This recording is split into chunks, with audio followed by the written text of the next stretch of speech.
Anyway, let's quickly go and talk now to David Shipley, who's a former prisoner and now a prisoner's advocate. We've spoken about prisons recently. Morning, David. Hi, Petrie. How are you? Hi, good to speak to you. So tell me first of all about going to prison and what that was like for you. So I was sentenced in early 2020 for a fraud I committed in 2014. And at that point, I had never been to prison before. I didn't know anyone who'd been to prison, so I had no idea what to expect. And in lots of ways, it was an incredibly shocking experience. The kind of callous disregard for safety. And in particular, I was astounded at how bad our prison system is. And it became very obvious to me really quickly why we have such a high reoffending rate in this country, because our prison system effectively teaches people that antisocial behavior and rule breaking is rewarded. And it also completely fails to educate or train them with any useful life skills to sort of become productive, honest members of society afterwards. When you say rewarded, antisocial behaviour is rewarded, what do you mean by that? Do you mean by the time that they spend in prison and can be antisocial? No. Well, so in prison, if you are a prisoner who quietly obeys every rule, goes along with everything you're told to do, you will have a much worse experience typically than a prisoner who kicks off, complains, shouts, argues, because the officers will tend to placate the angry, shouty prisoner. I saw plenty of cases when I was in Wandsworth prison where noisy prisoners were placated with an Xbox or, sort of a single cell, this sort of thing. And so I think the lesson the system teaches there is that actually being antisocial gets you what you want. That's amazing. It's pretty much similar, actually, with radio presenters. Honestly, I was just talking about it before we came on air. It's very true. It's often the way, isn't it? So how long were you in there for? So I spent 18 months in prison. Wow. Which is, that's a long time. Yeah, kind of. It was a funny middle ground in that it wasn't a short sentence, but I obviously got to know people in prison who were doing 5, 10, 20-year sentences. So I sort of felt somewhere in the middle of that.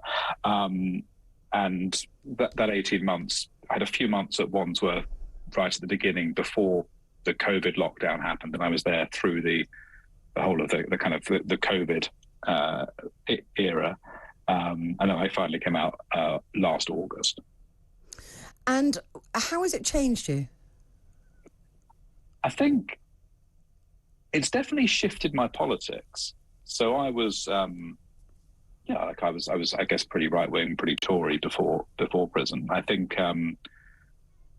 what really hit me, actually, was that there were lots of people in prison who I think had far more excuse than I did for being in prison. I remember a few days after I arrived, I had to do an education assessment, which everyone has to do in prison, to test levels of literacy and numeracy. So I went along to this little office in Wandsworth Prison.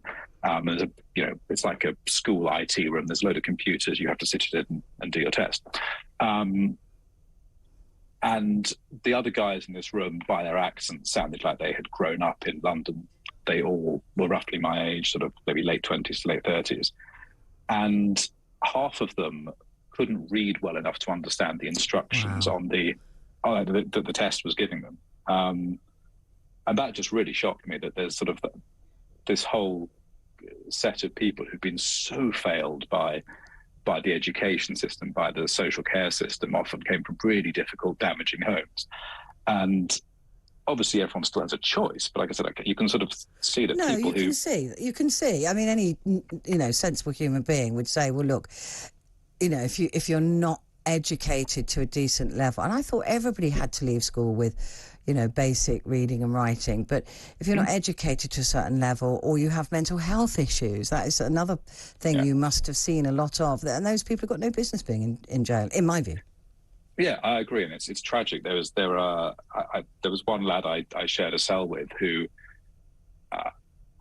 I don't know the sort of the correct way to say this, but I think he probably had the kind of mental age of maybe a 10-year-old. He genuinely didn't understand why he was in prison. Yeah. He showed me his paperwork, and because he didn't understand how he'd gone through the court system, why he was there.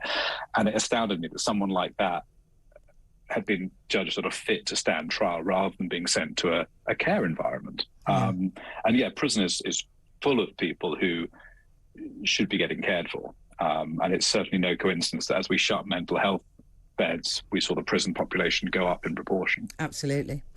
Wandsworth Prison, I've been to Wandsworth Prison. Okay. And it is very old. It's very old. Yes. And one would almost say that's not fit for purpose. I went there because a friend of mine was in a choir there. The choir at Wandsworth Prison, a friend of mine sings in the choir, and just to explain to people that this choir goes in and prisoners are allowed to go and sing in this choir, and it's very good for them apparently, and they really, really enjoy it. So I went there to watch a prisoner and choir sing along, and I was shocked at the state of Wandsworth. I mean, that must have been tough in itself. That is a rough prison. Yeah, and that was the bit they let you see was probably one of the cleaner bits. Probably was. But you could see it was Victorian. I mean, freezing cold. I mean, it must have been really rough. Yeah, like icy cold in winter, in the summer, because it's an old Victorian brick building. It's essentially like being in an oven. You know, it just gets hotter and hotter and hotter, and then even when the sun goes down, it actually gets even hotter because the bricks start radiating all that heat back into the room. You know, there's cockroaches and rats everywhere. It's a terrible place. I'm sure lots of people say, "Oh well, you know, you deserve if it." you can't, if you can't do the time, don't do the crime. But I think fundamentally, you know, if prison is supposed to be about anything, it should hopefully be about making it less likely that people will reoffend afterwards, because reoffending costs us £20 billion a year as a country. And I think whether you're kind of right wing or left wing, you would think we could probably do something better with that money than just dealing with the fact that people go into prison again and again and again because we don't help them develop skills. And I absolutely couldn't agree with you more. And our recidivism rate is so high in this country, and from what you're saying, it's not entirely surprising. How did your family cope with this period of your life? I mean, my family were amazing. They were so supportive, and I feel really, really lucky for that. And I think there's a lot of evidence that maintaining family ties and kind of community ties when you're in prison is one of the biggest drivers of not reoffending. So I felt very lucky to have that kind of family support. I think obviously, and that's also a problem, isn't it? The reason I asked that question is because that is so much a problem for prisoners who maybe don't have a supportive family or don't have anyone to go to when they leave prison, and that encourages this enormous reoffending rate. Yeah, and it's really basic stuff. Sometimes it's the simplest things. So when a prisoner gets released, on the day of their release, they have to go and see their probation officer. If they don't see their probation officer, on that day they can get sent straight back to prison. And often we would release people on a Friday, and so they've got no money, no bank account, no housing, and they have to go and see their probation officer. They run around doing all those things. They run out of time, so they're homeless over the weekend without any benefits. And, you know, funnily enough, people have to eat, you know, so if you're homeless and don't have any money, your likelihood of turning to crime just so you don't starve is higher. And there's these really simple things. So now the system is starting to let people apply for benefits and open a bank account before they're released, so they can actually walk out the door and have some basic money to, you know, buy a bus ticket, buy some food, that sort of thing, which is a decent step forward. What would you want to change? Now you're a prisoner's advocate. What kind of things are you looking at advocating about? I mean, in short sentences, and there seems to be too many of those, 6-9 month sentences perhaps, or even a year. There's no chance to educate somebody or help somebody in that time. So what can you ask for that helps them? Yeah, I think a lot of the really short sentences are probably pointless. Yeah. And really, we should be looking at expanding social care provision, using community orders, and actually, getting people often kind of mental health assistance, training, help. If they've got drug addictions, working with that.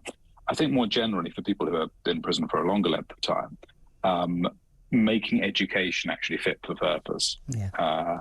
The education system there is very much about a lot of box ticking. Essentially, there's a lot of education providers who get paid every time they get a prisoner to do a test to assess their level. So the whole system is built around just getting the prisoners to do the test. So every time you move prison, well, you've got to do this test again. And there isn't really a focus on actually developing serious skills which will make that person employable afterwards. And the other big thing actually is getting prisoners into work. So again, one of the things which makes you much less likely to reoffend is leaving prison with a job. And towards the end of my sentence, I was lucky enough to be in an open prison on the Suffolk coast called Holsey Bay. Totally different experience to Wandsworth. And something open prisons can do is they can give prisoners licenses. So they go out each day from the prison to a job, and then they return in the evening back to the prison. So you're still, your freedom is curtailed, but you're actually out in the community working, earning some money so you can support your family or save for your release, and developing skills and actually building a CV. And I think we need to expand that. And being part of society, and therefore you won't want to destroy society if you're part of it. Good to talk to you. Great, excellent. Thank you so much. I really enjoyed that. Let's talk again. David Shipley there, who's a former prisoner, who's now a prisoner's advocate. Stay with us here on talkTV. Got loads of your calls to come.